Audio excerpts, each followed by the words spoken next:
So, I'd like to get started. It's 7:32, and we'll come to order, and then we'll go through a roll call on attendance. Doug Shepherd. Here. Pam Murillo. Here. TJ McLaughlin. Here. Bart Kahn. Absent. Casey Kelly. Absent. Absent. Daniel Vergari. Here. Daryl Lewandowski. Absent. Okay, so we have 4 present, which makes a quorum. Ms. Kelly explained she had a conflict, and so that's an excused absence. Mr. Lewandowski explained he had a conflict, and although I pleaded with him, he's not here, and then that's okay. It's excused, and of course, Mr. Can, as usual, has not told us that he wouldn't be here and hasn't shown up. And I just mentioned that for the record. So it's an unexcused absence, as he's extremely prone to. And I guess that's enough politicizing. So anyway, I'd like to make a motion to approve the agenda we have in front of us. Is there a second? I'll second it. Okay, and all those in favor, please say aye. Aye. Opposed? We get this unanimous approval. And so we can move on to the next order of business, which is item 4, public comment. All right, no public comment. We'll move on to item 5, which is correspondence. And I will tell you, there's been a little bit. We have November and December issues of the planning and zoning news for Michigan. And we have a communication, a note from Northville Township that, and it's their notification that they intend to amend their master plan. And the requirement is that they give adjoining municipalities or jurisdictions notice that they're doing that. And so we will be getting a digital draft of their update for comment in the near future, and so when that becomes available, we will review it. And just so you know, the amendment is a sub-area plan concentrating on the area surrounding North Territorial US 23 and Whitmore Lake. So that's where they're working. So I think it's shouldn't have any local impact to us, I guess, but we'll wait and see. That's it for correspondence. And item 6 is public hearings, and we do not have one scheduled for tonight. So we'll come to items 7, new business. We have 2. The first one is the election of officers, and just to let everyone know, the January meeting of each year is designated by the bylaws for the Planning Commission as the annual meeting and election of officers meeting. And so that's what we have to do now, is elect the officers for this calendar year. And with that, I'm open to a motion. Motion to continue with the same officers for this next term. So continue with the same chairperson, vice chair, and secretary. Yes. Okay. No second. Okay. As a point of discussion, we should just speak with the people that are so nominated to see if they're in agreement with their nomination. Ms. Merlo is. I spoke with Ms. Kelly. She is, and I'm willing to do this as well. So we have a motion and a second, and to elect the slate. So I guess that calls for a roll call vote. So when your name's called, you can vote for or against. TJ McLaughlin. Yes. Pam Murillo. Yes. Daniel Vergari. Yes. Doug Shepherd. Yes. Unanimous approval. Very good. All right. The next item is a discussion item on our February meeting schedule. And it's been reported, and I haven't been able to confirm, but it does seem pretty likely that the township hall will not be available on February 24th due to the library election the morning, all day on February 25th. And in fact, this election, they're not using the school, so it's going to be even bigger setup in here than it typically is. Right? So I expect that to be the case. I would like us to take a 2-minute recess while I accept a call from Mr. Wensley. Okay? Thank you. Hello?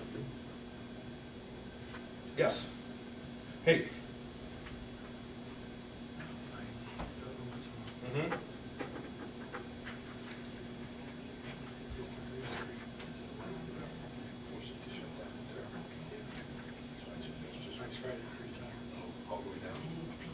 It would be on the third Monday, but this year it fell on Martin Luther King Day, which is the township holiday. So we typically reschedule to the 4th.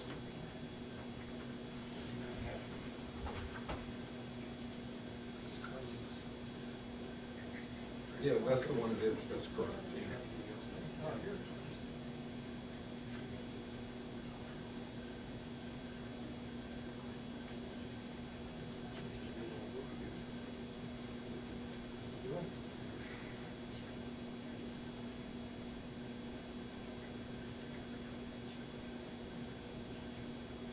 Yeah, the day before the election.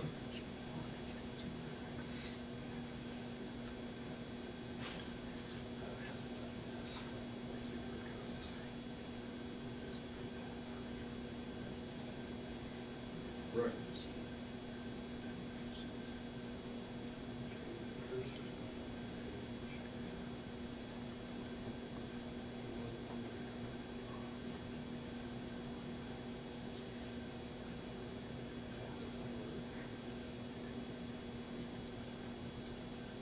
Okay.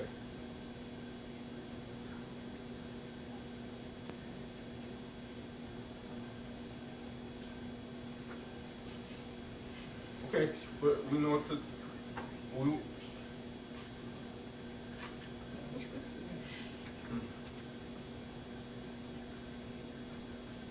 okay.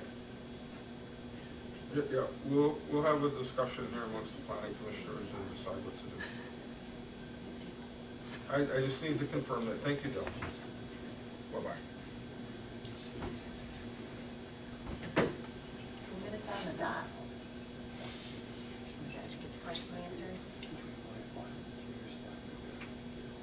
Okay, we're back from recess at 7:40. And, okay, so we need to discuss the meeting schedule because Mr. Wensley confirmed that on the afternoon and evening of February 24th, they will be setting up for the library election here, and it would make it extremely inconvenient, if not impossible, for us to conduct an orderly meeting. So the question then becomes what to do about the meeting schedule. And we could choose to propose another day, the week of the 24th, or maybe the week before, because both Mondays are unavailable, and of course the Tuesday, the 25th, wouldn't be available either. Or we could propose to just cancel the February 24th meeting and have the meeting on March 17th. I'm not available the entire week before. I'll be out of town. Okay.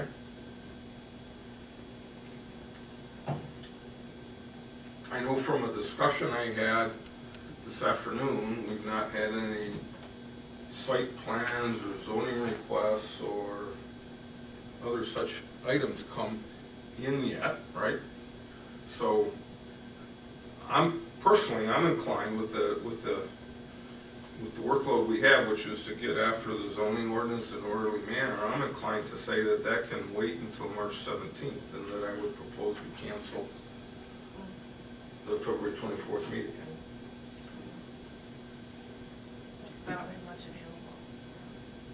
Pardon? I don't have much available outside of the days that we're. Okay, so I'd like to make a motion that we cancel the February 24th meeting from the schedule. Is there a second? I'll second. Okay. Motion and a second.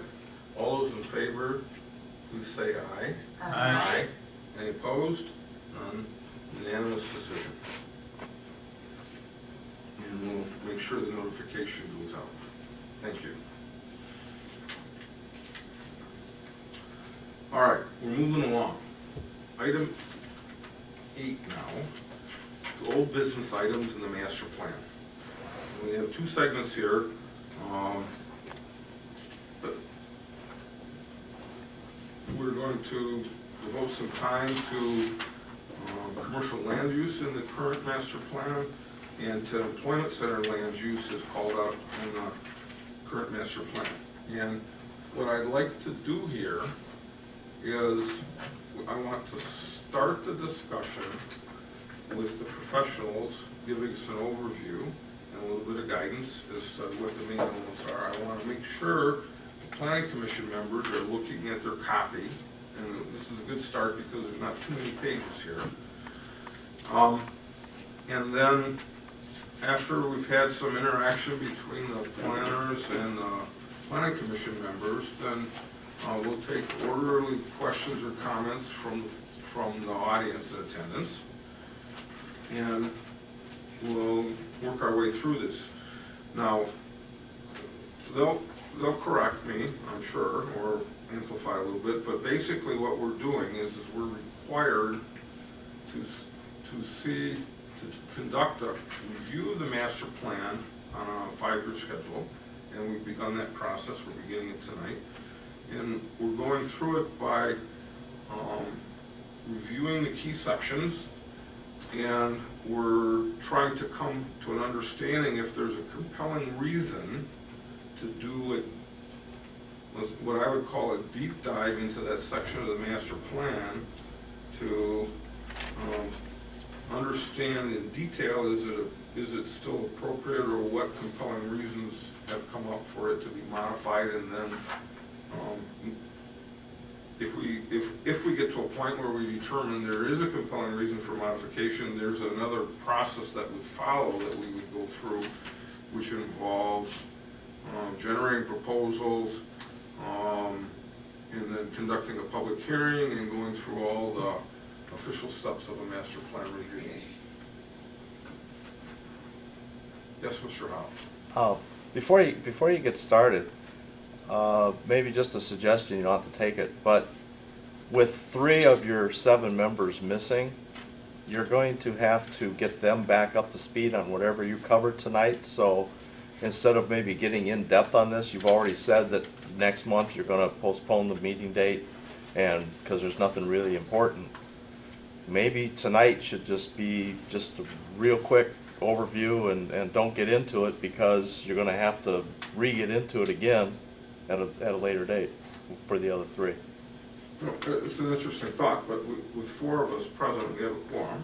You do, but Okay. you would still have to If the 4 get of them us are in up. agreement, then it's fine. I think what we'll do is we'll go through this as best we can tonight, and if we're uncomfortable with what we come up with, we may add a quick summary when we get to the discussion of the master plan in the March meeting. Okay, but your point's well made. Okay. And I would just say that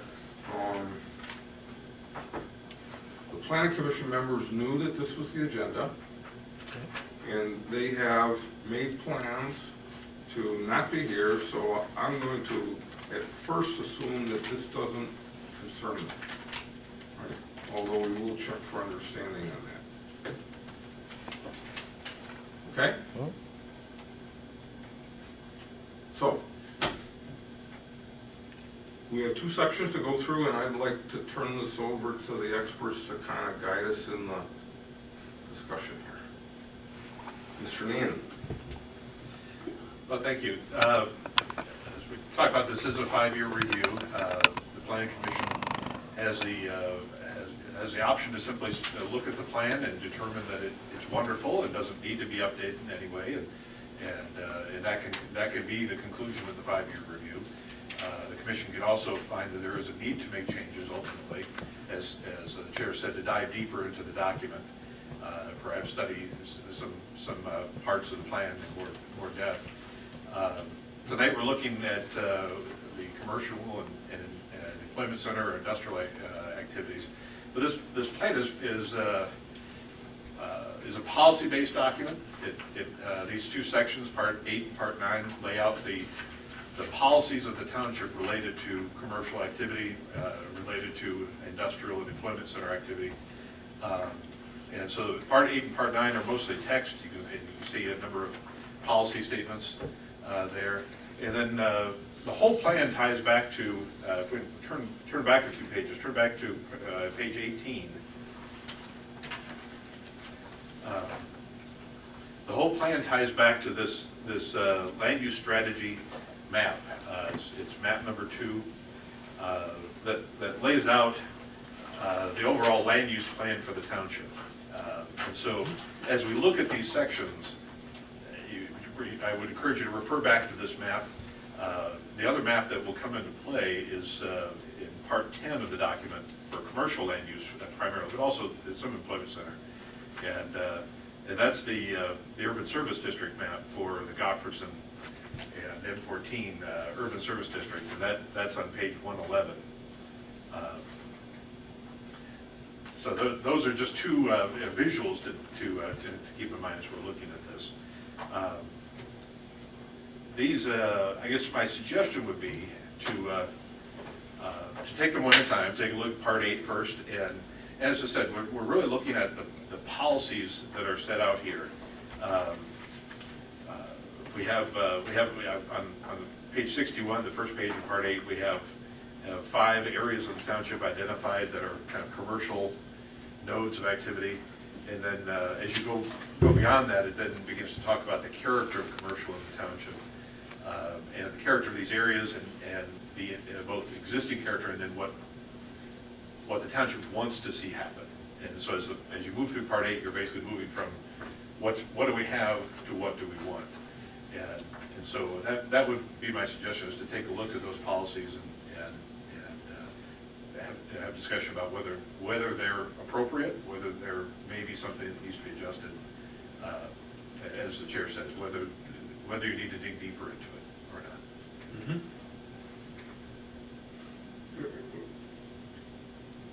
I might have a question or two. First, I'll come up with some observations. Right? The introduction calls out 5 areas serving limited commercial needs of the township residents, right? It says Pontiac Trail 7 Mile, which I know is very small in its commercial development. Pontiac Trail in North Territorial, which I would characterize as kind of small. 7 Mile Road west of Chubb, I would say is very small. The Hamlet area, which I would say is modest, maybe even more than just modest, and then south of North Territorial at the intersection with Gottfriedson Road, that's modest at this time, I would say. Right? And we know that the 4 and 5 of the 5 areas called out, right? 2 of those are special study areas, right? And we're going to handle those in detail at some other point, right? So it's really tonight's discussion related to the plan for commercial land use kind of focuses on the fact that we've only called out 3 places other than the Hamlet and Urban Services District, and it's not a lot of commercial. It's not like this township is focused on being commercial to me.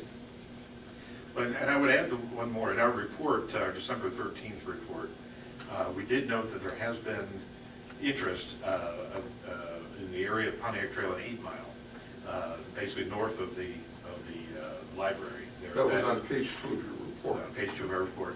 That intersection there has been some interest among property owners.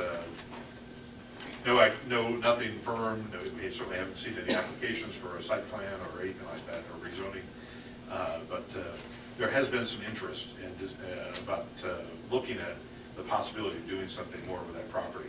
It's currently vacant. Of course, it was a large parcel that has been, pieces of it have been developed over the years, both for the residential neighborhood to the east and of course the library itself. And it's left basically a 10-acre vacant piece in that corner that's zoned agricultural, but really is not the long run is not viable for agriculture any longer. Now what's interesting is we list those 3 areas, and then when I look at the map itself, I see 4 areas with the small commercial center asterisks on them. And the one that's not on the listing here is the intersection of 5 Mile and Pontiac Trail.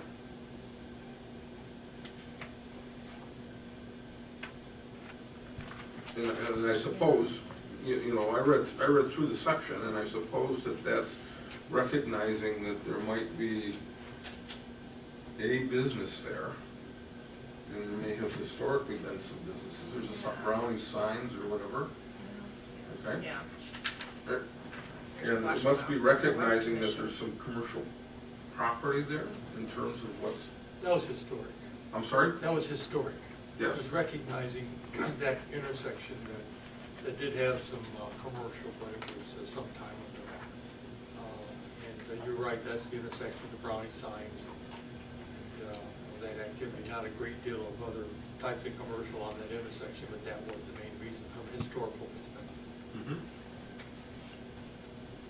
So, what, when 8 Mile and Pontiac Trail comes up, and then I look at North Territorial and Pontiac Trail, 7 Mile and Pontiac Trail, 5 Mile and Pontiac Trail, it seems like the Pontiac Trail corridor is where there's, did it used to be a main transportation corridor, or, what's led us to have the activity there that we do? Almost all those locations go back to when there was something there. And right when the planning process started some years ago, when the township first initiated a plan, there were little spots of commercial around. The idea was, people had that area designated as commercial. They may have had some activities there, a little store or some other business. But the idea wasn't to just take all of that away, where the person would be non-conforming as far as, a zoning classification, something of that nature. The real intent and some of the wording in the original plan was to recognize these areas with the intent that they could exist, but would not be encouraged to expand. So you recognize existing people, but it's not to be used as a catalyst to bring other commercial into that area. Pontiac Trail is, a main corridor. It was years ago, and it still is a main north-south corridor within the township. But it was simply to recognize those areas, but not to allow, shall we say, a little strip mall, additional strip mall or something of that nature. A lot of the wording in the commercial section is talking about, as most of the sections do in the plan, of the character of the township. And the character of the township is not to really recognize additional commercial within what we call the rural area, Pontiac Trail or North Territorial, et cetera, because there's really not a market or not a character or scale for that, but it is to recognize, based upon wording in that section, an area that is to be deemed worthy of commercial. That's the USD. That goes back many years ago when commercial was first envisioned at that intersection, going back into the mid and late 1960s. And now that the area has been designated USD, it's envisioned to have public services, to support that kind of activity. The freeway is there, the interchange is there, et cetera. It's also recognizing that some of the major types of commercial are currently being supplied by other adjoining communities. That's wording in the plan as well. Mhm. There's no need to duplicate those services within the township, when South Lyon may have those services. Other communities to the east, to the west, have generalized commercial services. So there's really no real need or impetus to put together a whole new infrastructure for commercial into the rural area that would not be within character of the overall concept and policies of the community. But it is the policy to pretty much focus the development within the M14 Gofferson Road, interchange urban service area. So that is to be all kinds of commercial. It is to recognize the regional needs, the transportation needs, and the township's obligation to supply a certain amount of commercial within the township. The township just can't say, we're not gonna have any commercial. We've learned previously that the courts kind of frown on that kind of exclusionary, stuff, but the intersection is the primary area for current and future commercial development, while these other areas are recognizing historical aspects, but the overall policies do not duplicate infrastructures when the surrounding communities really provide most of the commercial for the community. I was reading through this, and, and I look at, like, on page 64 under J, and it calls that out very clearly. It says it is anticipated that existing major commercial centers in adjacent communities will provide the primary commercial services to township residents. And then, when you go to 8.05 policies, and you go under D, I also underline, such scattered, it was talking about the current commercial sites that are scattered rather than in a, let's call it a large block commercial development. It says such scattered commercial sites are not intended to become nuclei for expanded commercial areas, right? And to me, I see that as all in keeping with preserving the rural character to the degree possible of this township, right? And when this was put together, right, there were population projections and such in terms of the township, and that showed future growth in the population of the township, and maybe you know this, is the township exceeding or falling behind those growth projections? Falling behind. Yeah, what we found with the, when we were doing the Parks Recreation and Open Space Plan, we had to update the demographics for that. What we found is generally the SEMCOG projections, the Southeastern Michigan Council of Governments projections for population are flat to slightly declining over the next 10, 20 years. Okay, so if that's the case then, would it be fair to say that the provision for commercial land use to serve the population of Salem Township, if it was properly done 5 years ago when the master plan was done, certainly should be adequate for the population projections as we have today? Yeah, there's two things to keep in mind there. That your comment is right, in my opinion. But we have to do more than just fulfill, what the township residents may need. Simply, as I said a moment ago, we've got a freeway and an interchange, and that dictates some kind of assessment of land uses within that area. Mm-hmm. Because historically, going back 40 years, the township envisioned some type of commercial at that intersection. Well, it wasn't an intersection at that time, it was simply North Territorial and Gofferson without the M14 coming around, but that whole area historically has been designated. So it's more than just supplying the needs of the community, it's looking at it, and you have to look at it from a regional perspective, simply because you've got this interchange.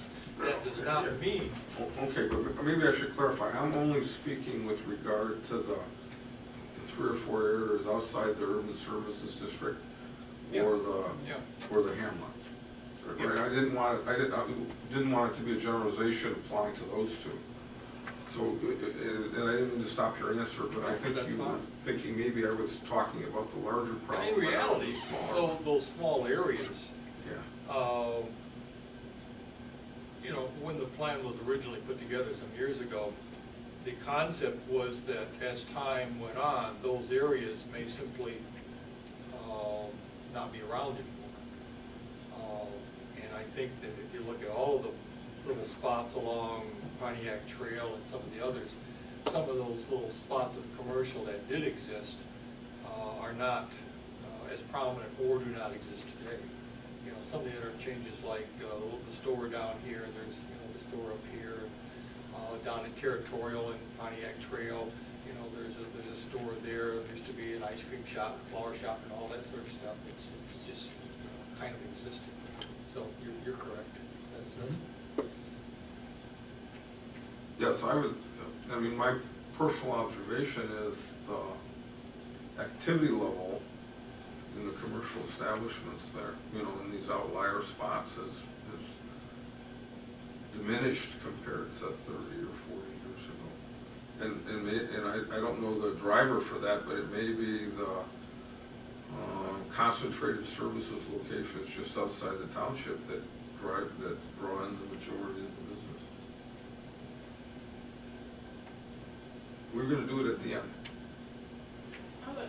You guys are talking about these little places where the little party stores are, like at 7 and Yes. Chubb. Well, they tried to get an update on their commercial, whatever, the level, so that they could have dry cleaning and they could have other things in that area. And it turns out that when they tried that a couple of years ago, that particular space was given a variance because it was commercial when the township decided that they had to have all of these zoning rules and everything. They were there before the master plan and the zoning rules, and they are allowed to stay there to do what they're supposed to do. And they have enough business there that they'll stay there for a good many years. Oh, no, I understand. So But you guys, you're But we're saying, not- but- from what I hear you say, is that you're going to, the master plan is built to weed them out. Well, you have a bunch of little stores around here. I think you're drawing an improper conclusion from our discussion, because we're not focusing on anything and trying to say draw something out or not, okay? Well, Mr. Green said We were that. discussing the conditions in place, and we can have discussions related to the conditions in place when we recognize. But if you're going to try and say what you think the planning commission is doing, you know, wait for public comment to do that. We're trying to focus on the You conditions. don't want me to talk, I won't. I heard him say that. He said it was grandfathered, it was part of what you were, the original intent was to let these little places disappear. Good. Mr. I didn't say Rankin that. did say that.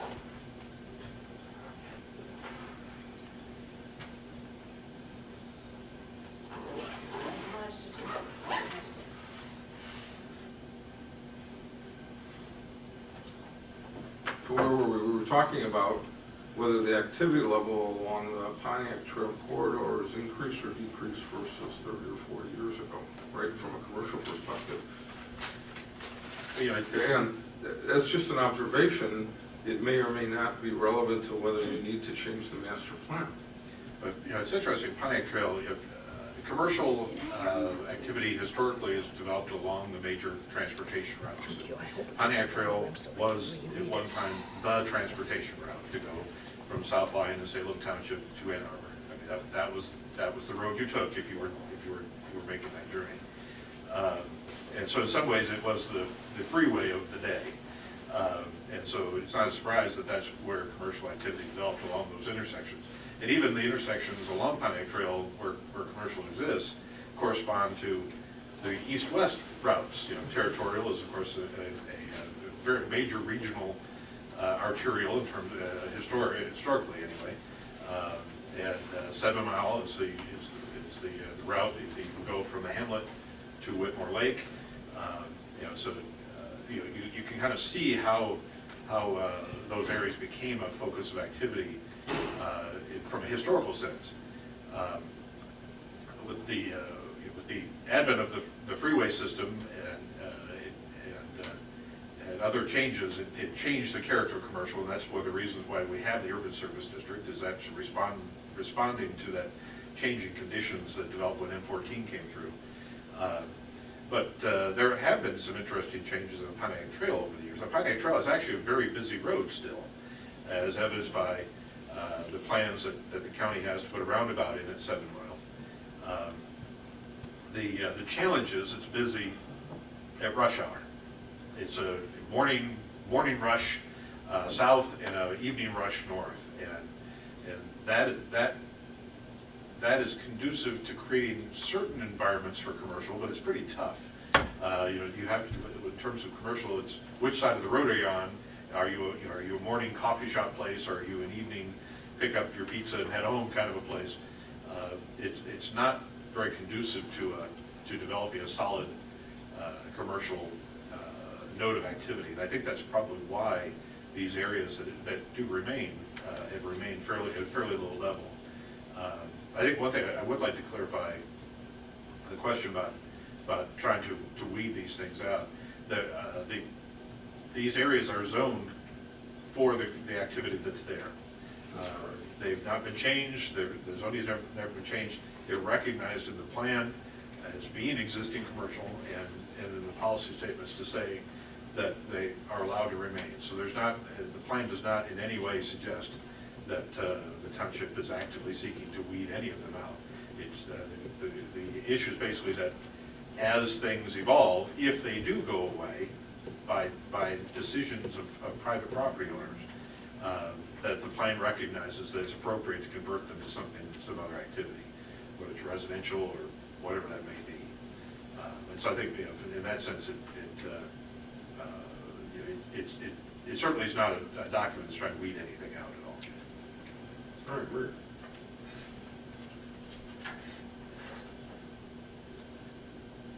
Is there anyone else here who'd like to speak or ask a question?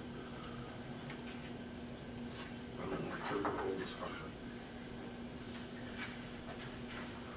If you looked at the wording, there was just one section right in the beginning, like the last word of page 61, and then following with that sentence. I just think it's some confusing wording.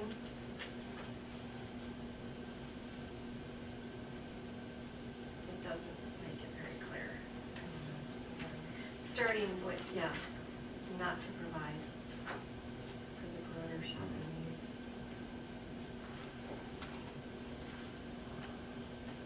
Yeah, I agree that could be. Just an old English word at the end. That could be tweaked to. It is.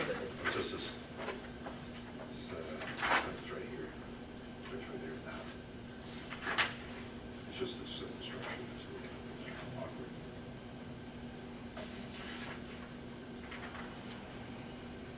And then another part with the general commercial 8.03, it said it's, any development within this area will be designed to establish an attractive entrance to facilitate pedestrian and bicycle access. Where would this bicycle and pedestrian access, I mean, like we're a rural area, it's specifically within that area? Or was the intent to have pedestrian and bicycle access going out to neighborhoods? I mean, Talking about urban service. yeah. They mention that repeatedly here on bicycle and pedestrian access, but we're not an urban area, we're not a suburban area either. So, Yeah. I think just some questions. I think the intent was basically within the urban service district, so within the Hamlet urban service district and then within the Godfrey Center. Okay, but even within the urban services district, where is a bicycle path, gonna go to? Well, that was actually part of. When it's all commercial? Yeah, that was actually part of the criteria related to development, design criteria for future development is that the developers need to build in those facilities with the idea that you would be able to get around within the urban service district. For example, both urban service districts can include more than just commercial. Just as the hamlet here has both residential areas and the little commercial center here and then an industrial area on the edge. Similarly, in the M14 Godfredson Urban Service District, when we get into Part 10, you'll see it envisions some different nodes of activity. A little commercial area, some areas of office activity, but also some residential areas around the fringe of it, with the idea that people may live and work in that neighborhood, essentially. The idea is that within that, as properties are developed, that you would develop a network of sidewalks and bike paths or whatever those might be to serve the immediate needs of those that live and work in those areas. Okay, so just within the urban services district and what forms in there. Right. So there's the guiding principles. It's kind of a handbook that sets the first layer of the type of considerations that would need to be made in those types of developments. I want to point out another part here in the commercial objectives. And that is after it talks about the desire to concentrate further commercial development in the urban services district and the hamlet area, it says existing land uses would be allowed to remain and would be buffered from potential new developments using existing woodlands and other natural features. New development not dependent on public sewers would be permitted if the use met zoning standards and county health department approval for on-site septic system. When public sewer and water available to an area, all uses would be required to tap in as provided by law. Now, we really didn't need that, but when I read through that, I don't find anything objectionable there. And that to me, this section lays out how you allow agricultural residential development to come up and become adjacent to the existing land uses where we have these small local commercial centers along the Pontiac Trail corridor.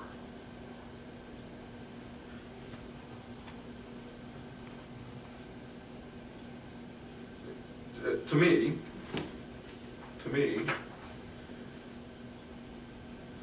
that particular area there, right, and you talked about the transportation corridors, right, and the things that have changed, and what it seems like to me is that the construction of M14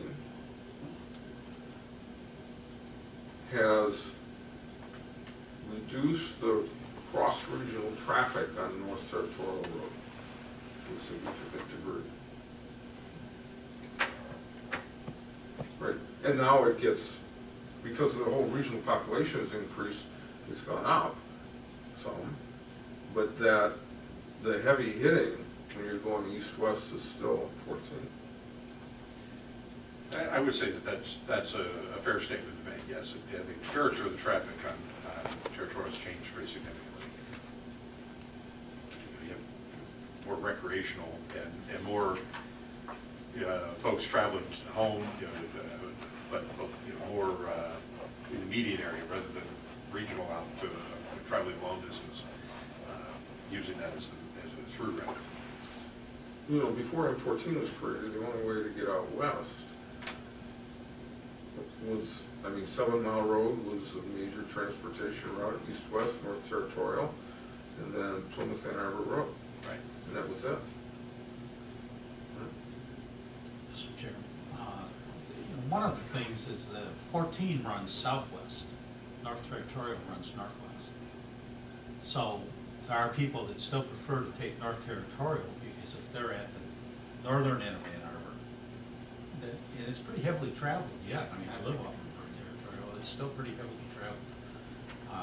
I know fellows that I golf with, we've gone over to the west side and the northwest side, and there was a debate about would you take 14 in North Territorial, and we decided well, North Territorial is running north. That's the way we're going. We'll take that instead of 14. We'll reduce our mileage. So there is, that enters into it a little bit, I think, as to the amount of traffic. You know, there's a lot of people that prefer North Territorial for the ride as to 14 too. And sometimes you have really big backups on 14 people. You know, North Territorial is a preferred route. So there's still quite a bit of traffic in North Territorial. I wouldn't dispute that particularly, Rochelle. Maybe I should ask a different question, and that is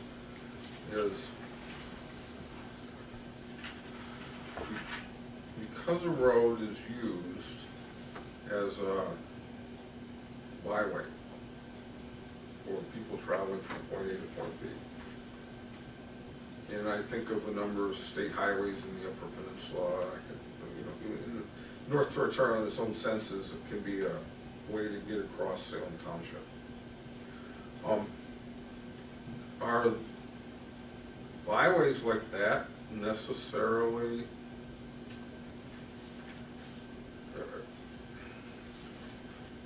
does the fact that you have a byway like that mean that you need to place commercial development along it?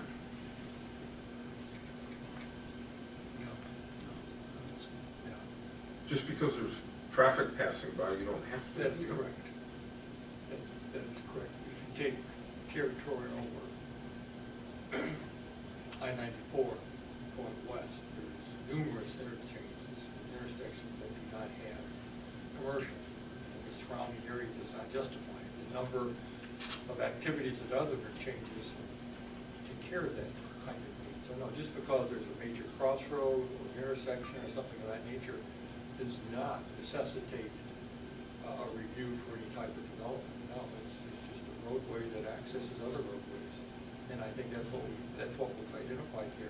And the statements that you've read simply verify that. And maybe that was where I was really trying to get this whole discussion here is traffic in and of itself doesn't drive commercial development in any one locale, does it? It doesn't have to. One thing to keep in mind is we talk about there's a lot of history involved here. The hamlet itself is a historical artifact of the railroad days. And if the railroad had not come through, the hamlet would probably developed or not developed very differently from what it is. That intersection, in terms of where commercial develops along these road corridors, when it often relates to where there's a change in direction, where are people going, where is sort of a concentration activity, and probably the reason why that little corner developed in the way it did is because of it's the intersection of two historic transportation routes, east-west, north-south. Certainly there are good reasons to not develop that area with a lot of commercial activity because the intersection itself is not a very good one. It's not at 90 degrees. It's offset at a oblique angle for Pine Trail, and that all can create some pretty significant challenges if we put a lot of other activity around it. I think the key with that intersection is just simply to recognize that there is a history that it developed in that way because of past decision-making and past needs for commercial there. Of course, there was a gas station. There's reasons why that was a gas station there at one time. It's not needed for that anymore. It's gone on to other things. But to recognize that simply that it existed there for a purpose at one time, there's still commercial activity there, to recognize and acknowledge that, but not necessarily, as the plan says, not necessarily to encourage a large expansion into new land that's not so commercial.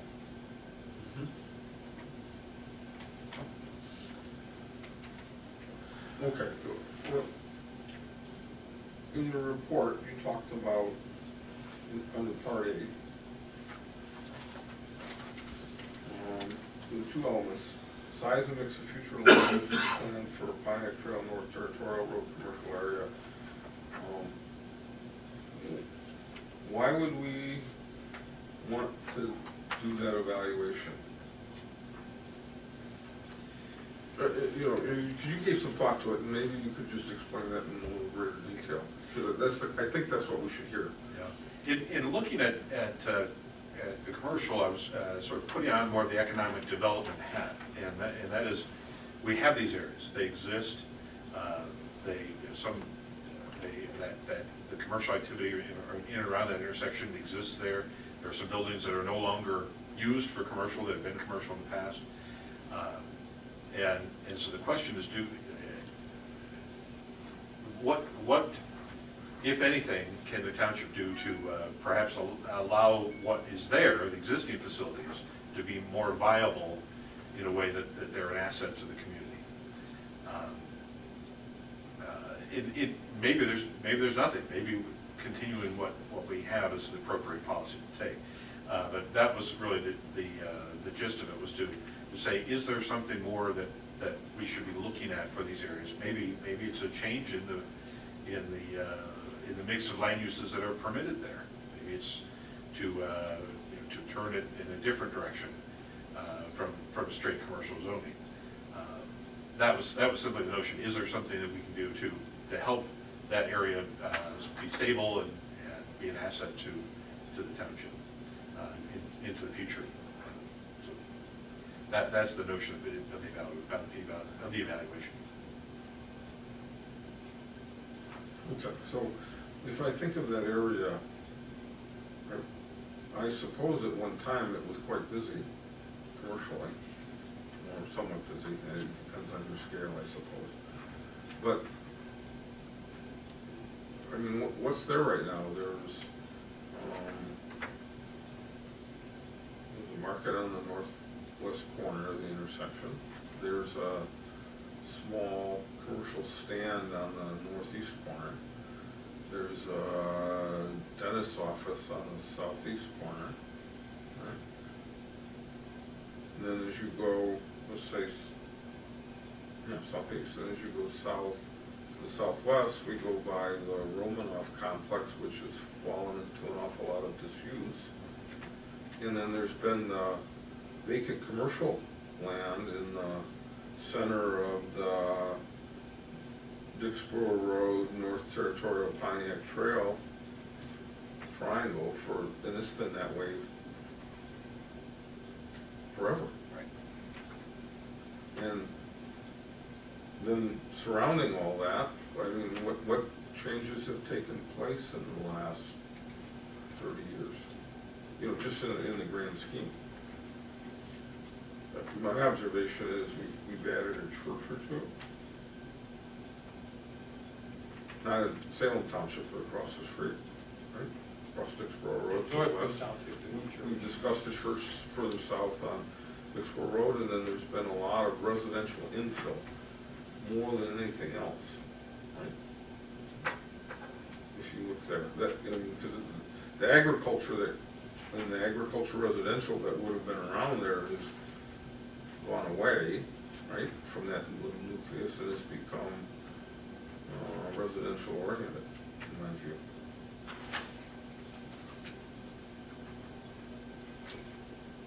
It's become less commercial, less agricultural, and more residential. And it's a stop sign for people on their way from here to there. And I suppose your point is there motivation for the township to try and help that area succeed commercially? And does the master plan do what it needs to in that regard? Or is the situations otherwise? What it may even be to, for example, we have vacant commercial land, as you said, that's owned but not used. We have facilities there that are now long vacant, they no longer used. One thing to perhaps look at is there too much land there zoned for commercial? Are there actions the township should be taking to, for example, deal with the vacant structures? Those are all questions that can be looked at in an evaluation of that area and its viability. What's most appropriate to ensure viability in the future. Okay, so I think we've maybe outlined the framework of what you could do in the study, and then it's just a question of saying, would you want to do a detailed study and review the plan in that regard or not? And we have to say, is it,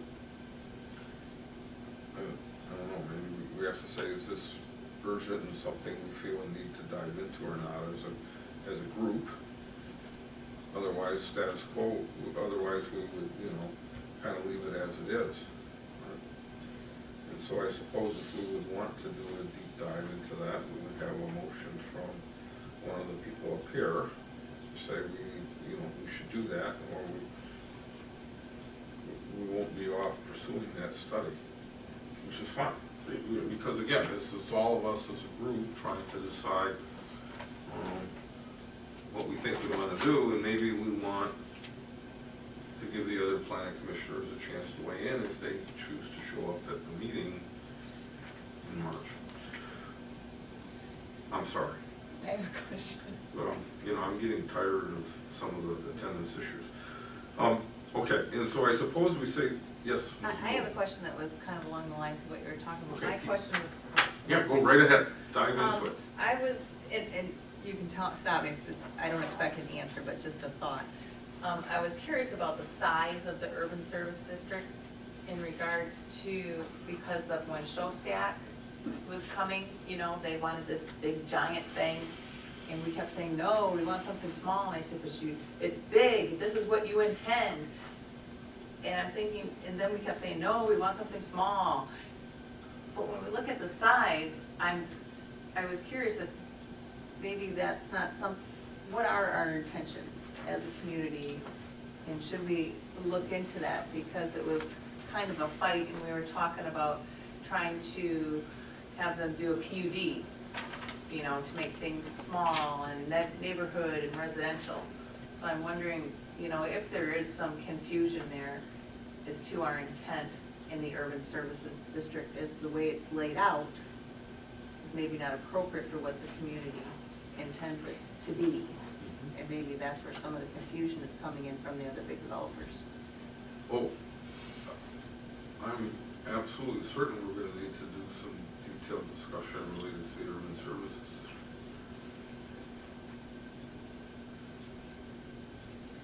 And I would say, in answer to your question, it certainly, there are significant areas of the urban service district planned for commercial. It's a significant land area. One issue is that if all you do is look at the map, you can absolutely get the wrong idea about what's intended there. But this plan is not just a map. In fact, the map is only a very small part of it. And that's why the policy statements, the text of the plan is so important to it. And I wonder, for those that get the wrong impression, whether by choice or by accident, they're simply not reading the document. Because the document is pretty clear. In fact, it's very clear on what's desired for those areas. So as we were encouraging planned urban development in a small scale, step by step, so we didn't have just a big parking lot and a big box something. Is that something that's in the, where it says in the general, I think under the general commercial, but in the special, the special uses area, is that covered? That's where more we get detail in there? Yeah, Part Okay. 10 gets into much more detail in terms of the character, design elements, how things interact. Right. Okay. All right. Yeah, that design is extremely important for that USD. A lot of thought went into that, and a lot of the thought was, if it is going to develop, it should not develop the way that they did it over there or over someplace else. Right. With, as you said, the big box, the parking lot, no interaction of land uses, etc. USD was to be a very comprehensive area of land uses that were compatible with each other, of a scale and character that represented the township, not the big box, but the small. And as you said a moment ago, to be interconnected with residential, commercial, research, by pedestrian ways, utilizing the natural resources to separate land uses, and to use them as screens and buffering, to have controlled access points, not just a building or a series of buildings and a parking lot. That's what everybody else had. But this was to be an area where development was really encouraged, but encouraged by the design guidelines in the section that we're talking about. That gives the overall focus. That's the policies. That's the strategy for that area to develop. And that you can say as a community, say, we like this scale. We want it to develop like this. And the process to do it is PUD. That's been apparent, since the ordinance was put together. The USD is designed to be developed through the PUD procedure, not normal zoning, but PUD zoning, so that we could see how all of the components of that area come together. One is just not standing over here by itself or standing over here. There's got to be that overall coordination and relationship. That's the only way it's going to function. That's the way it's going to be something special, and that's the way it's going to have long-lasting value. A little strip mall is not long-lasting value. But the way this is designed, through the plan, the policies, implementation by the zoning ordinance, it will have long-term character. And I understood that. I was just wondering if this was clear enough, but that's something we can discuss when we get there. Good. Thank you. So, if we come back to your comments on Part 8, 2 points were made. One was evaluate the size and mix of future land uses planned for Pontiac Trail in North Territorial Commercial Area. And you pointed out things like there's an appearance that the commercial viability has diminished, and given that, the township should it, if we were to study it, we could determine if there's too much commercial land set aside there, or if we're not doing enough to make the commercial viable, or whatever. Exactly. Right. Exactly. And that would be the reason to study that in detail, is to say that particular area looks unhappy based on the way it's been evolving over the last several years. And not to paraphrase you, but I think that's the point you made. That's right, and because the master plan is the foundation for the zoning ordinance and for the zoning map, and so if we have too much commercial land there, zoned there currently, we would want to essentially build a strong case in the master plan for the appropriateness of making a change before making any kind of adjustment in the map. But you could do that in a concentrated study and say, what could the value of the community be? What fits in? Should we? And then you would say, what could the plan be? And it could still be status quo, which is, it's not time for the township to try and push it one way or the other, but rather leave it in where it is, which is individual property rights and business models are kind of guiding what's going on there. Right. And I don't have a basic problem with that or a study, but I'm not willing to propose studying that, although someone else might. Maybe some background on Pontiac Trail and 8 Mile would be helpful, and then we'll be done with your list, and then we can move forward tonight. Well, this, the area of Pontiac Trail and 8 Mile has evolved over the last decade or so. And of course, we have the library that is there now, and we have that property in the corner was actually as recently as a decade ago had farm buildings still on it. That 10-acre vacant piece. It was part of a larger piece of property that was farmed, and now has been partly developed with the library, partly developed with the residential neighborhood that's to the east. And there has been some interest, really at both sides of that intersection. Just some people asking questions, essentially. Nothing firm, nothing beyond any even a bare concept, with the idea of doing something else with that property than leaving it vacant. Right now, it's zoned and planned essentially for rural, agricultural, rural or residential activity. And the question really has come up, is that the most appropriate use for that property?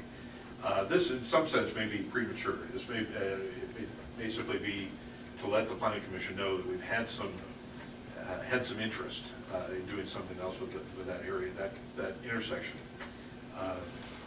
What that might be is very up in the air right now, but maybe just for this one, just be aware that there has been some discussion. We may at a future meeting, the planning commission have developer come in. Of course, we did have a developer come in and talk about that corner a few months ago, but we may see something more coming in where more formal proposals are made. So at this point, I think my suggestion would be just be aware that it's out there to look at as time goes forward. Okay, but maybe it's a better deal than that, right?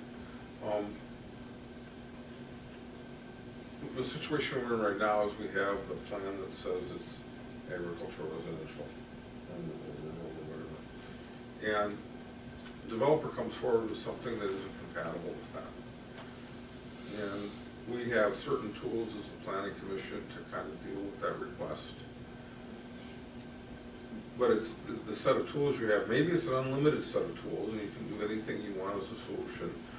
Or my question to you is would doing a study related to, let's call it, the continued appropriateness of the current master plan there, would that put more tools that are available to us to understand what the right thing to do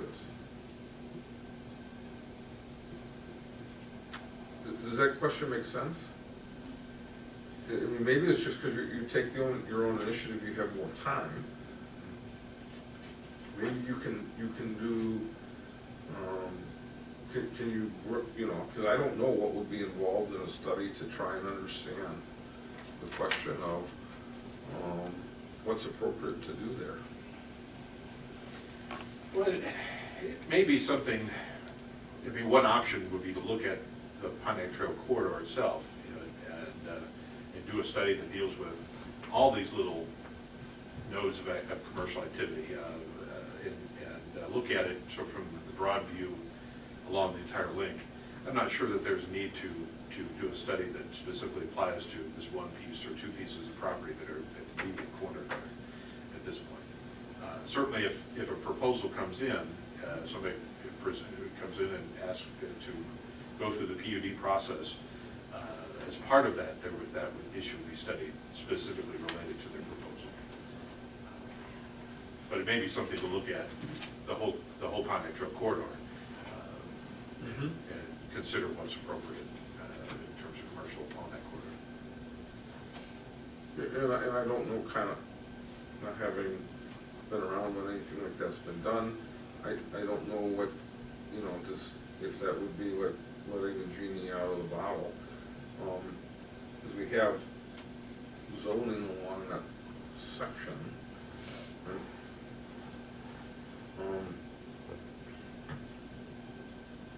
I'll ask another question. This doesn't have to apply to that piece of property, it could apply anywhere.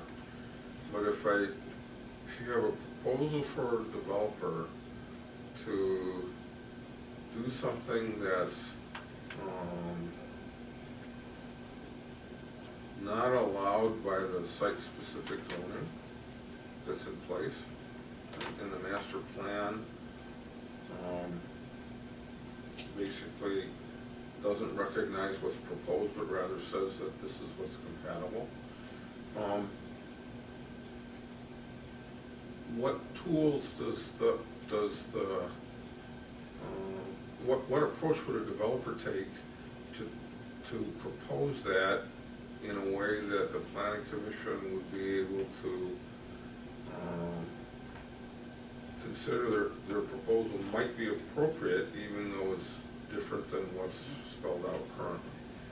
That's really the plan unit development process. It would be the way that they would bring that to you. They would make their proposal through that, because that's a rezoning process as well as a site plan process. So you see the site-specific development and intended land uses, but it's also that rezoning to a PUD classification.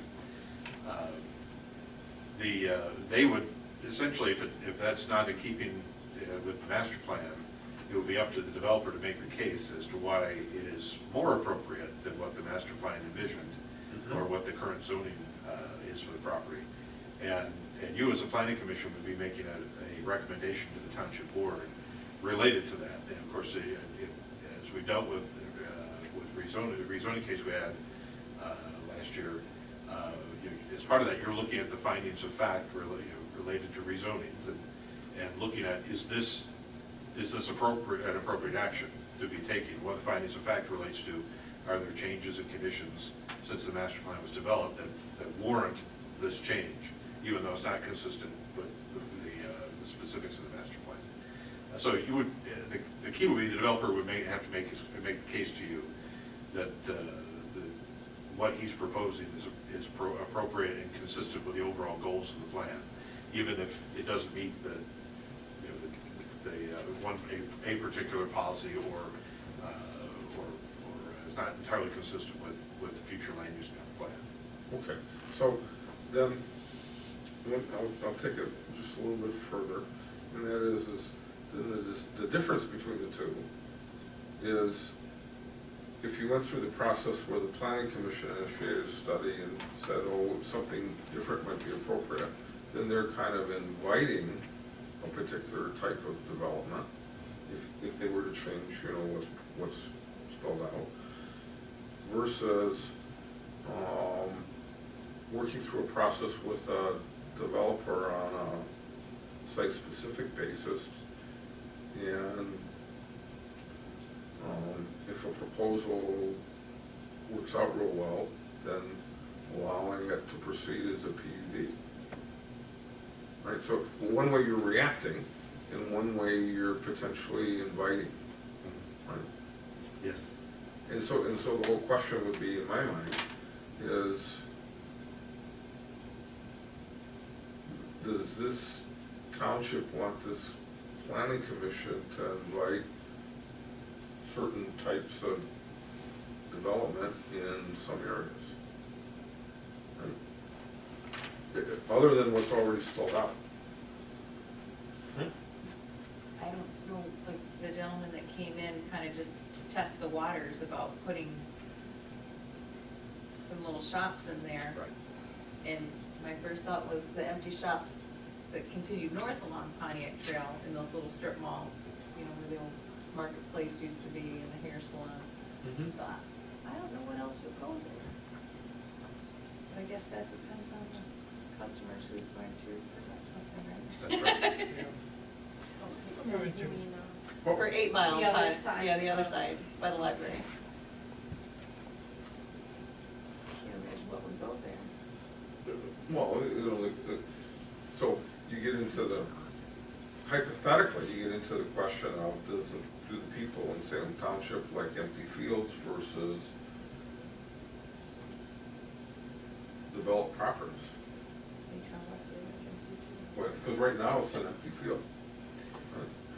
And I know, and there are some communities, clearly, there are communities around where they don't want empty fields.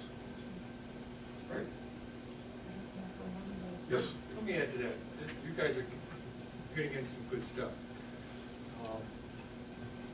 A couple comments regarding the plan.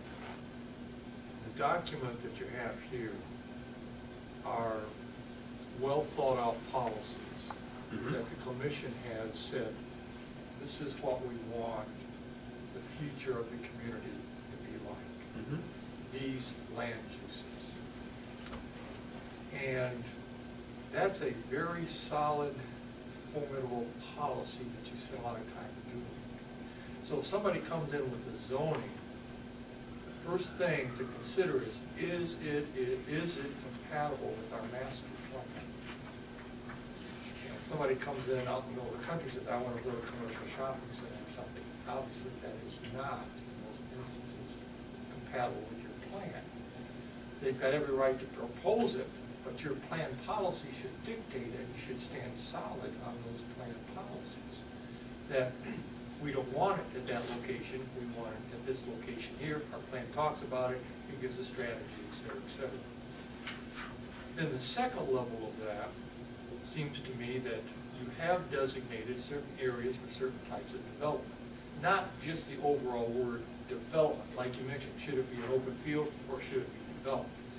If you've designated areas for development, then the most important thing is that development has to take place following your criteria for development.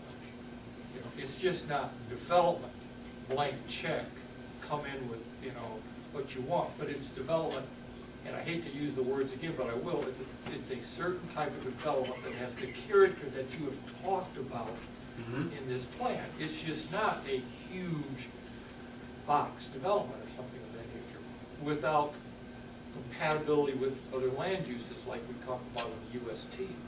So the first line of defense is that you've done your work in the master plan. That's your policies with the community. Somebody can present something that's different, but your overall consideration is these policies are pretty strong. You've got to present a real good case for us to change these policies. As a matter of fact, if somebody does want to present something that is not in conformance or in compliance with your master plan, what the zoning ordinance says, it lists a whole series of things that the developer is going to have to submit in addition to just seeking rezoning, such as an impact assessment, impact traffic assessment, natural resource assessment, on, which are extra things that he's going to have to submit to go through that review process. But the first line of defense is that you've set the policies, and then after that, you set the character of those policies, the type of development that is again talked about in this plan. So it's the process that looks at transportation, looks at need, looks at trends, looks at population projection, looks at everything that is special about this community, says, okay, we're going to fulfill our needs, and once we decide how we're going to do that, we're going to stand behind this plan.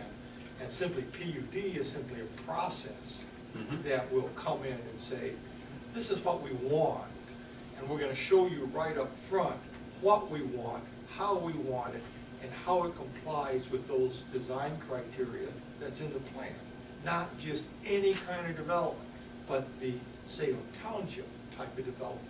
You can do that, and one of your challenges, I believe, is going to be to maintain that, because the pressures will come to bear of people coming in that will want to just be a packager, which means they'll come in and get the zoning, sell it to somebody else, leave town, and they develop as much as they can, get as much out of the property as they can, and that's what I said a moment ago, it's not long-term, kind of stability, long-term, good, prosperous development.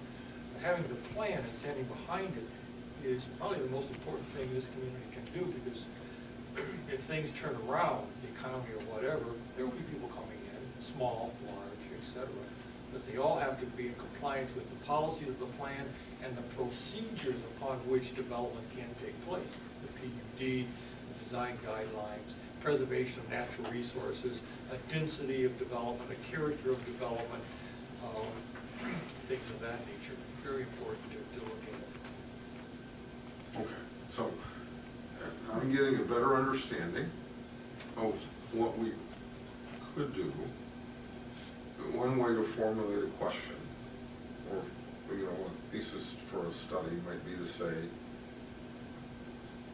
are the current policies that are in place along the Pontiac Trail corridor, are they appropriate and sufficient to control the development in a way that would be beneficial to the township and the existing uses, right? That would be, and I said the corridor, because I think of it more as a corridor thing, because it's all kind of connected in my mind. Or someone could say, no, we just need to do that at a spot. That's correct, yes. I think that perception's very accurate. You know, when you're looking at locations for development, you're not just looking at the location from a site-specific basis, you're looking at impact of how that's going to affect the adjoining properties. That whole segment of the township, you know, can be impacted.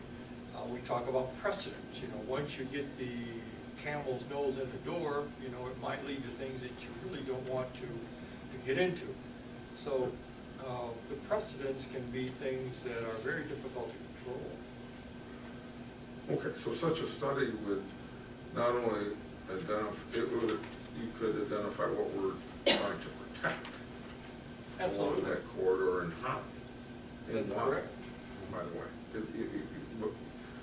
But it's, so that's, at least that's one possible thing to study, right? And now I understand kind of what the benefit for a study would be, because then you would have information related to that, and you could say, do we need to do something to the master plan? But you have to have the question, what question are we trying to answer? Right. And the question, in this case, would be, in my mind, and I don't know how the other planning commissioners feel, and I don't even know that we need to do it, but the question in my mind is sort of the way I stated it, which is are the, let's call it the provisions in the master plan regarding allowed development, or, you know, the vision for development along that corridor, and the controls that are in place, are they still appropriate and sufficient Exactly. for the township, right? Because there was an answer in the way this plan was done. It did what it could to control the project, and to me, I would consider a study along that corridor if others were interested. I would support it, but I'm not sure we have a problem we have to handle that way, but I can still see the benefit to doing it and providing some corridor thinking to the way we look at this, so that we don't get pressured into an individual solution at any one spot along that corridor that might not work well.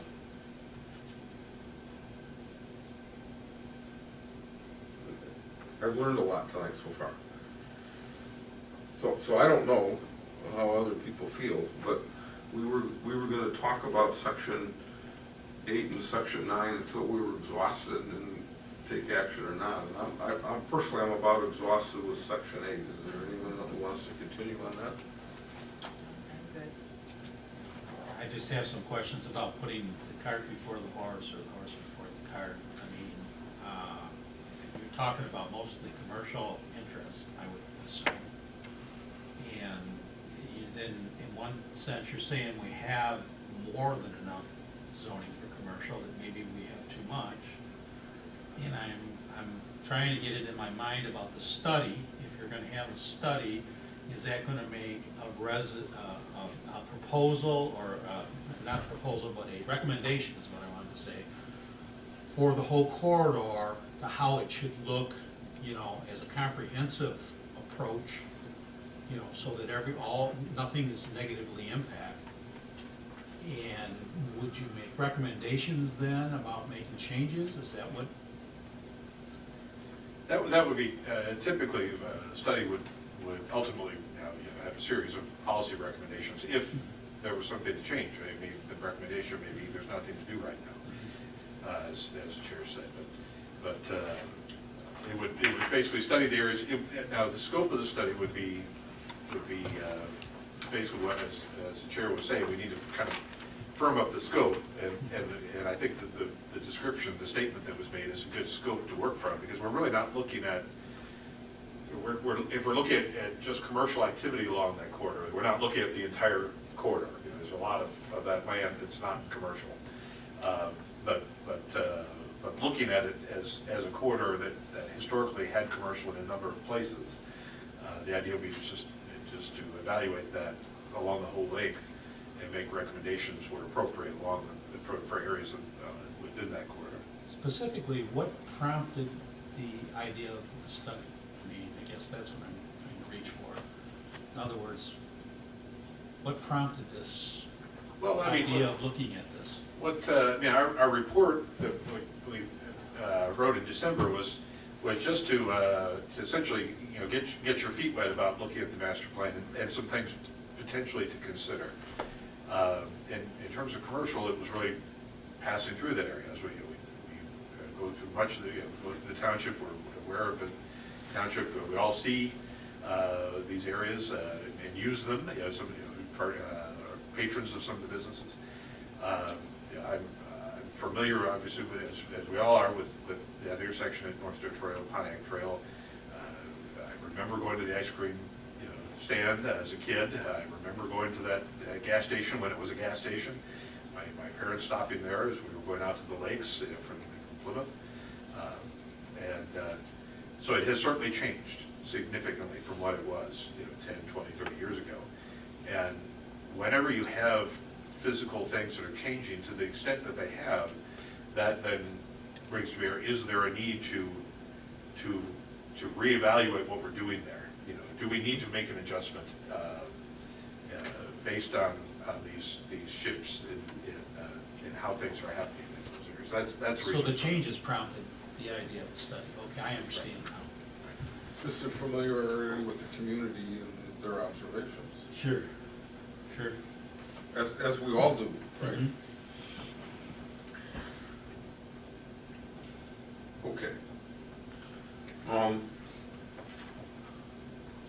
Why don't we talk about part 9 a little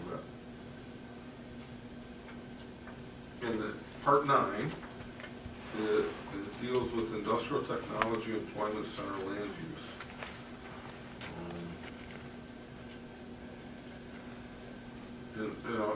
The highlighting here is industrial type land use activities are currently centered along Chubb and 5 Mile roads. It has long been zoned for industrial use. It points out that further industrial development is slowed by the lack of good all-weather road access, which may or may not be true. For the area to achieve its development potential and preserve existing industrial investment, additional infrastructure improvements are needed. And so the plan is saying that the infrastructure there should be improved, with the way that reads. And it also points out that the industrial land uses in that area are a good buffer around the nearby landfill. So as I read through the points made here, I couldn't take any issue with what's in the existing plan, personally. But I'd like to invite you to maybe expand on your comment in your report related to section 9. And so we can understand your thinking of that, led to the suggestion that's there. Well, this, I think I mentioned before, in terms of looking at the commercial, sort of put on part of essentially an economic development hat for a moment. The township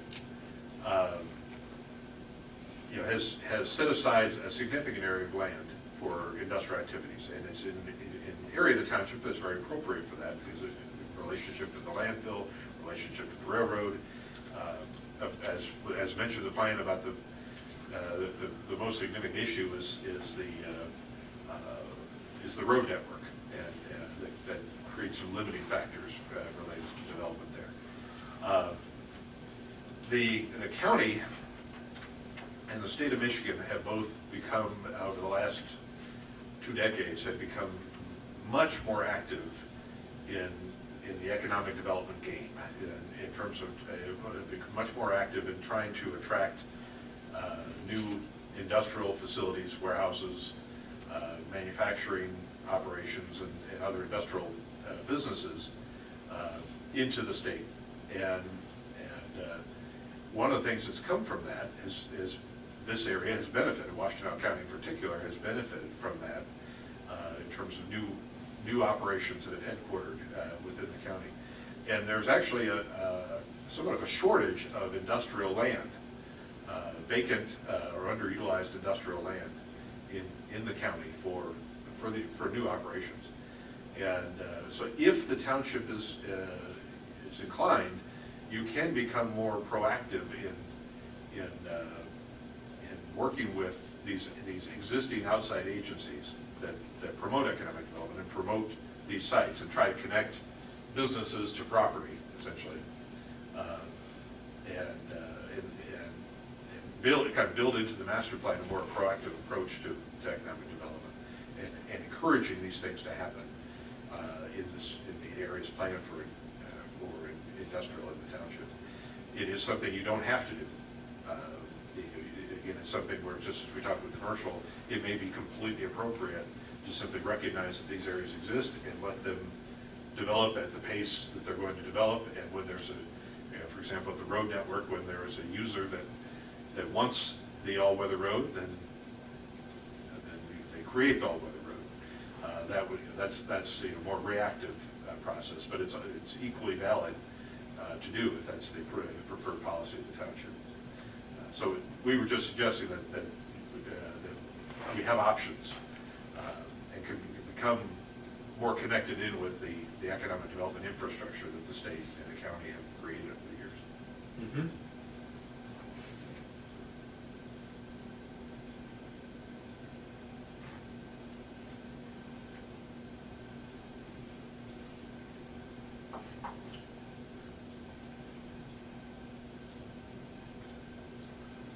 Did they ever undertake 904B, determining the feasibility of upgrading the road?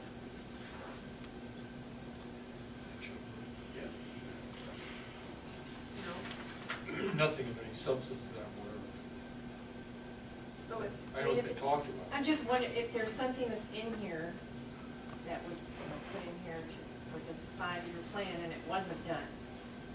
Is this something that we need to seriously look at? Are we gonna keep this in here? Well, keep in mind that this actually, while you review the plan over 5 years, our time window is really actually 10 to 20 years out. And not everything in a master plan actually takes place. It'd be great if it did, if that's the vision, and then it happens over the course of 10 years. But often, what happens are pieces of the plan come together. Certain projects come together, others, for a variety of reasons, don't. And so, even if it doesn't happen within the time window that of the current document, that doesn't mean it's not appropriate to keep it. Okay. If you choose to keep it in there. That was my question. Is it just something that we'll look at and say, we still want to keep this in here too down the road? Yeah, where it has benefit is in relation to some new laws that affect the county road commission. It's called the Complete Streets legislation. And we'll talk about when we get talk about more about the transportation plan at some point. But this is an element of that the county is under a greater obligation to cooperate with the township, where the township has identified specific transportation improvements that we would like to see happen. We don't control the road network, the county does, or the state within 14. But we can identify things that we would like to see happen. The road commission is under a greater obligation to do what it can to integrate the township's goals into its planning. So identifying these things is important because it then notches it up on the county road commission's radar for future improvements that they may be looking at. Have we had any complaints from business owners in that area in regards to the roads or employers? I'm here for 6 months almost, right? Well, there was an effort made 2 or 3 years ago to improve the drainage along Chubb Road and make it a bit more viable in all weather conditions than it had been, because it was so poorly drained that it was practically a swamp and when it was wet. But that was just, it was nothing more than an action to a lot of roads. like Fix it that. so that it would drain better and not need quite as much attention from a pothole standpoint. You know, I'm not the expert, but when I look there hasn't been any real industrial development, and there's a number of vacant parcels. And in addition to the vacant parcels, there are a number of parcels that are in the industrial area that are in transition. They're still holding residential. And I don't know what the reason for this is, but it must be because it's not occurred to someone to acquire the property and change it to the industrial use for which it's designated. Okay. And when I look at that, and I read this, I say perhaps the conditions to allow that to happen would be improved infrastructure, and in particular a Class A road.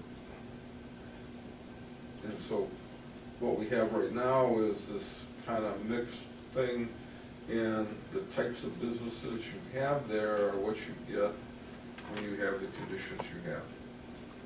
Which, you know, if you were to characterize the road as a trucking terminal in greatest extent, right? There's some other businesses, but the variety of the businesses tend to be up on, you know, there are some on 5 Mile that are kind of tucked in, and then the rest of it is pretty much up on 6 Mile, where you have the things related to employment. Other than, there must be, what, 5 parcels there that are trucking and material storage activities? And certainly several. Yeah. And so, you know, not wanting to predict what a study could do, but you might learn that you could learn in detail what the problems are, and maybe tie suppositions together with better information that would help us understand if we could improve the situation for the township or not. Because I just don't, you know, it's hard to know what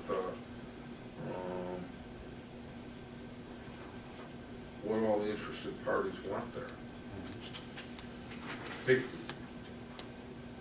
Maybe everyone in the township is perfectly happy with that situation.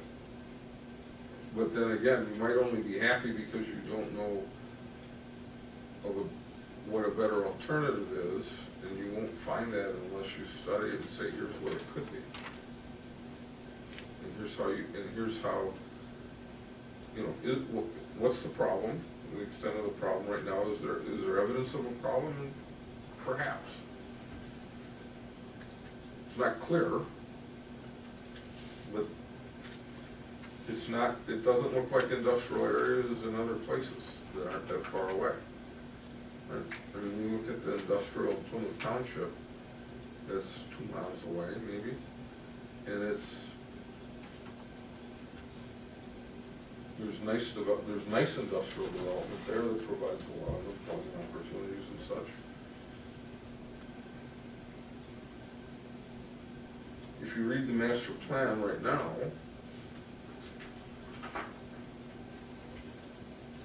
it recognizes we have some industrial technology employment center land use. And if you read the special use area for the urban services district, it anticipated a lot of professional office research type employment that has not happened. And so if the township thought of that as, you know, valued, then maybe the township could reconsider the approach to the current industrial area as a means of offsetting what hasn't happened elsewhere. Instead of this one big thing, maybe over here you have some, or maybe we say it's not of interest to the township. You know, the area we have is sufficient for some future development, and until the controls are appropriate for the way the uses intermix, I just don't know the answer. It-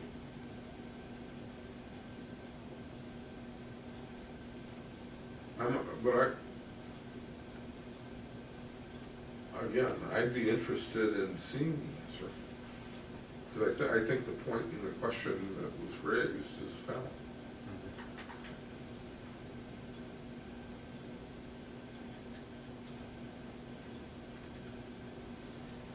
Well, how do the other planning Isn't commission? most of this type of development adjacent to a freeway? You mentioned Plymouth, and I can think of down in New Boston, they have an industrial park.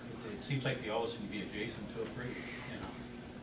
Well, freeway access can be very helpful. It's not entirely necessary for all industrial development, but it's certainly very helpful to widen the range of possibilities. You have some on North Territorial down by 23, you know, it seems like they always want to get pretty well located to an expressway.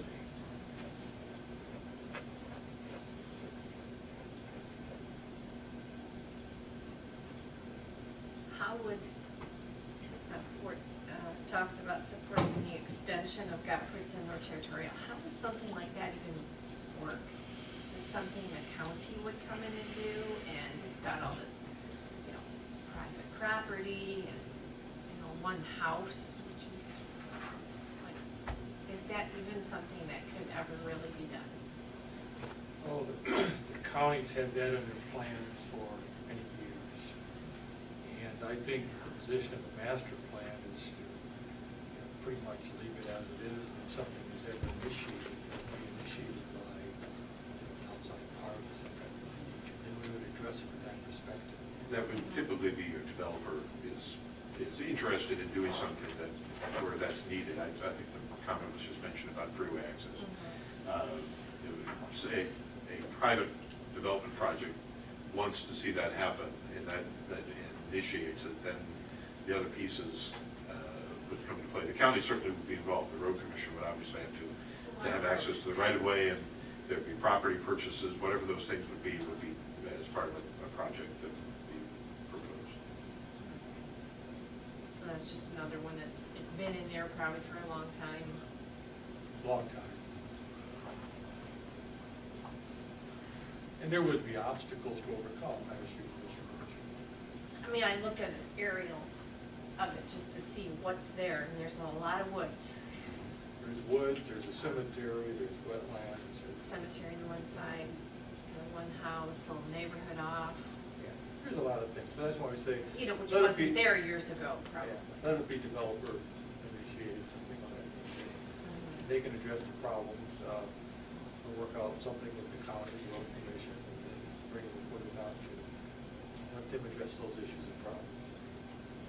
By having it in here about supporting the extension, that doesn't obligate the township to actually financially supporting any of it. No, it just simply says that if Just that were to supporting the happen, idea. then it's appropriate, Yeah. appropriate thing to happen. No obligation at all.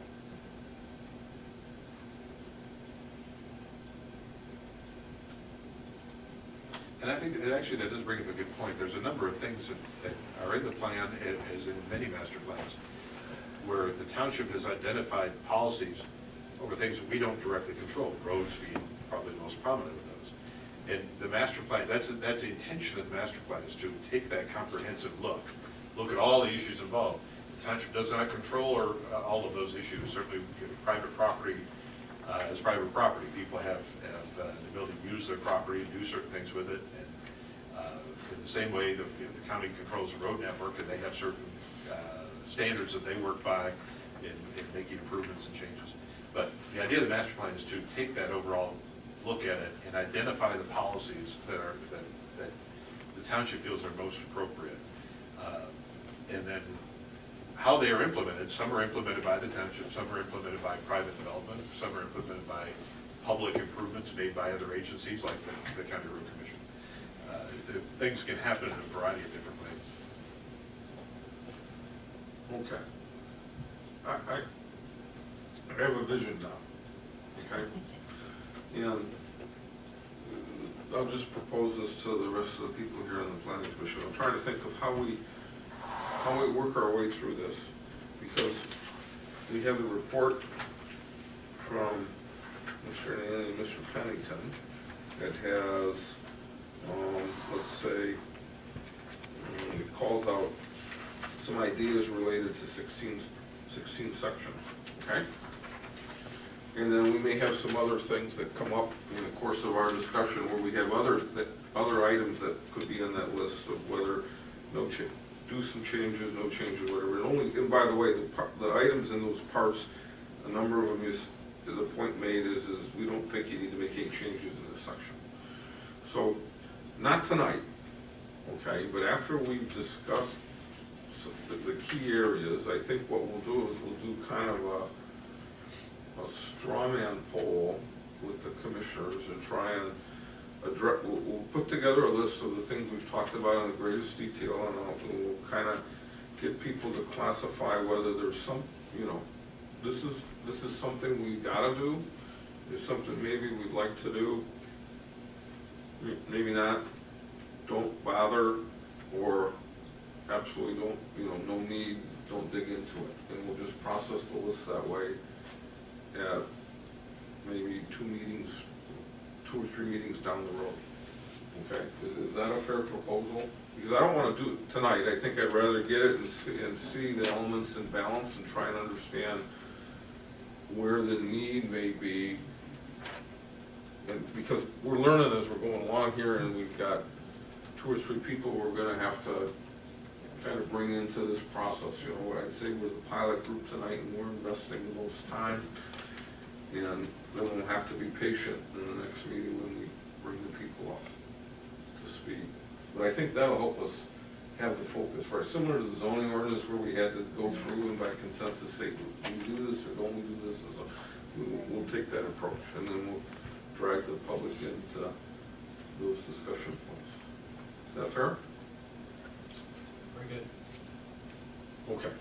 So with that, I would like to say we've completed the relevant discussion of Part 8 and Part 9 for tonight, and maybe we'll do a 5-minute summary of those next time for the March for the other commissioners to get them up to speed, and then we'll tackle a couple new sections. Okay. So let's move on to item 9, which is reports of commissioners and committees, and I don't believe we have any. Yes, Mr. Howell. You said at the beginning of this that you would open it Okay, up. yes. for- Would you I've like to comment on what kind of we been just waiting. done? I'm sorry. Yeah, I'd like to give you make a chance. a real quick comment. One of the things that I haven't really heard tonight, and I've heard a lot of, we don't know, and let me put it this way. If you had a scale from 0 to 100, 0 being we don't want any development whatsoever, and 100 being we'll let all the development come in, where does our plan fit in there? And I think these gentlemen here could probably tell you where our plan's at. Is it 40%? Is it 60%? Once you determine that point, then I think as a commission, you need to decide, do we want to leave it where it's at? Do we want to tweak it a little bit to the left, or do we want to tweak it a little bit to the right? Do we want to maybe allow a little bit more development or a little bit more industrial, or do we want to go with a little bit less? With that in mind, I think these gentlemen then could instruct you the best way to do that. You've given some, like you kind of said it tonight, in the industrial area, that you could, here's what you could do to incorporate maybe a little bit more industrial. But I haven't heard whether that's what you want to do or not. I think one of the first things you need to do as a commission is come up with a plan as to, do we want to kind of keep it to where it's at? Do we want to move it a little bit more pro-development, pro-commercialism, maybe pro-residential? Or do we want to take it a little bit the other way? And that's where I think you first need to come up with, because then you're all on the same page. They can help you and guide you to do that. Does that make sense? Some good points there. Okay. I like the concept of But trying to, let's say, gauge the I- tone. of the master plan. Of the current master plan Right. related to development. Right. And maybe we have to do that by segments, which is kind of what we're doing by going through these areas. And the innovation you're talking about is really gaining a sense of, do we think this is, and maybe you do that individually, you say, is this restrictive or moderate or wide open, you know, what are we trying to do? And I guess we'll have to ask those questions, and I'd like to ask those questions of the planners as we go through these sections, but we won't do it tonight, and back to these, but we'll do it when we have some more commissioners here, and maybe that's the good way to start the summer. I think that is a good plan. Yeah. Yeah, no, that would be good, and that'll help us focus a little bit more, but some of what we had to do was ensure we understood what's there. Because we can't just deal with the Cliff Notes version, that would be expedient, but we need to, you know, I mean, we need to, in some detail, be there, and so part of what we, you know, while it's lengthy, some of what we're going through is making sure that we appreciate the detail that is there. And now I need to find a way to do that with the homework assignment for those that are absent tonight. So, okay, all right, so now we've really concluded number 8, I think. And I know we have no reports of commissioners or committees, so that concludes item 9. Item 10 is approval of minutes from December 16th, 2013. I have a draft here in my stack of papers. And I don't have any problem with what's there. Would someone like to make a motion regarding the minutes Make a motion to accept minutes. as presented? As presented. Okay, is there a second? Second. Okay, we have a second. All those in favor say aye. Aye. No opposed, because all said aye, so it passes unanimously. Very good.